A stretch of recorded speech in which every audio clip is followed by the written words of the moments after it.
الحمدللہ رب العالمین والصلاة والسلام علی سید الانبیاء والمرسلین وعلی آلہ واصحابہ اجمعین۔ تذکرہ اولیاء دکن حیدرآباد کی بڑی شخصیتوں میں سے اس سے پہلے ہم نے ذکر کیا تھا کہ 3 بزرگان دین خاموش لقب کے حیدرآباد میں جلوہ افروز ہیں اور ان کے مزار انور ہیں۔ ان میں سے 2 قدیم 1000 ہجری کے بزرگ ہیں۔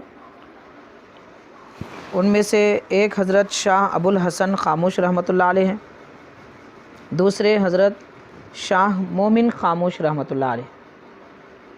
حضرت مومن خاموش رحمۃ اللہ علیہ کا ذکر ہم آج آپ کی خدمت میں کریں گے۔ حضرت مومن خاموش رحمۃ اللہ علیہ اور دیگر بزرگوں کا بھی یہ جو لقب ہے، کسی کا لقب اس وجہ سے ہے کہ انہوں نے اپنے شیخ کے کمال میں، استغراق میں، محویت میں کوئی فرق نہ آئے، اس لیے آگ اپنے ہاتھ پر پڑی رہی تو بھی دم نہ مارا۔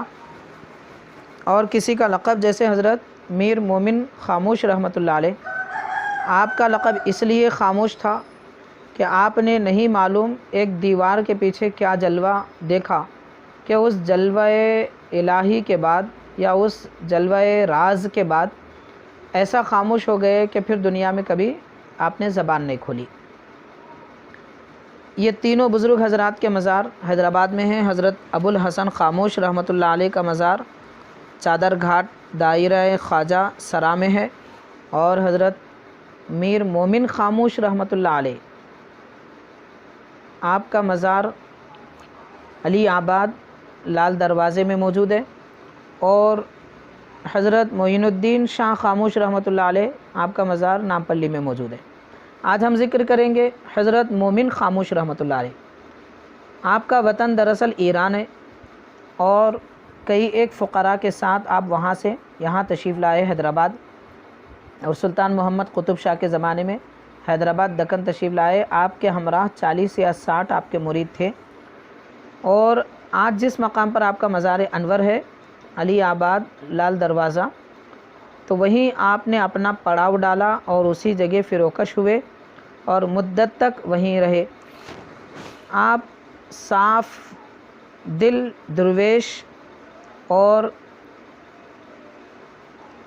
پاک باطن رکھنے والے مرتاض شخصیت تھے، یعنی انہوں نے اپنے نفس کو اپنا تابع بنا لیا تھا، ہمیشہ یاد الہی میں مشغول رہتے تھے اور گوشہ قناعت میں عافیت سے زندگی بسر کرتے تھے، یعنی کسی کے سامنے اپنا حال ظاہر نہ فرماتے۔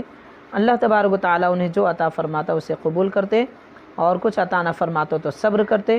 اور یہ طریقہ کار عین سنت نبوی کے مطابق ہے کہ حضور نبی کریم صلی اللہ علیہ وسلم سے جب کئی ایک صحابہ کرام نے، جیسا کہ حضرت عمر رضی اللہ تعالیٰ عنہ نے، حضرت عائشہ رضی اللہ تعالیٰ عنہ نے عرض کیا کہ حضور آپ اس دنیا میں سے کچھ کیوں نہیں لیتے، تو پیارے نبی صلی اللہ علیہ وسلم نے فرمایا، میں یہ چاہتا ہوں کہ اللہ تعالیٰ مجھے ایک دن روزی عطا فرمائے تو میں اس کا شکر کروں، اور دوسرے دن روزی نہ عطا کرے تو میں صبر کروں۔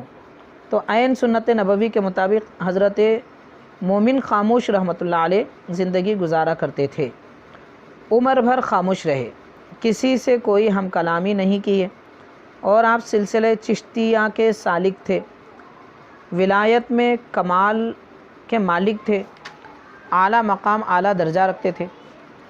آپ کا تذکرہ بھی تذکرہ اولیاء دکن میں، مشکات النبوہ میں، تاریخ گلزار آصفیہ میں اور انوار الاخیار میں موجود ہے۔ آپ کے مریدین آپ کو دیوار قہقہا تک لے گئے، سیر کرتے ہوئے آپ اپنے مریدین کے ساتھ دیوار قہقہا تک پہنچے۔ یہ دیوار قہقہا کا فلسفہ کیا ہے، ہم آخر میں اختتام میں آپ کو اس کی تفصیل انشاءاللہ بیان کریں گے۔ تو سیر کرتے ہوئے جب آپ دیوار قہقہا تک پہنچے تو اس دیوار کا حال یہ تھا کہ جو آدمی اس دیوار پر سوار ہوتا اور دیوار کے اس جانب دیکھتا تو ہنستے ہوئے خود کو اس جانب گرا دیتا، اور دیوار کے اس جانب کیا ہے اس کا کسی کو پتہ نہیں تھا، اور وہاں جو غائب ہو جاتا پھر اس کا کوئی پتہ نہیں چلتا تھا۔ تو وہاں جب پہنچے دیوار قہقہا تک تو مریدین نے آپ کو دیوار پر چڑھایا تاکہ دیوار کے اس پار کیا ہے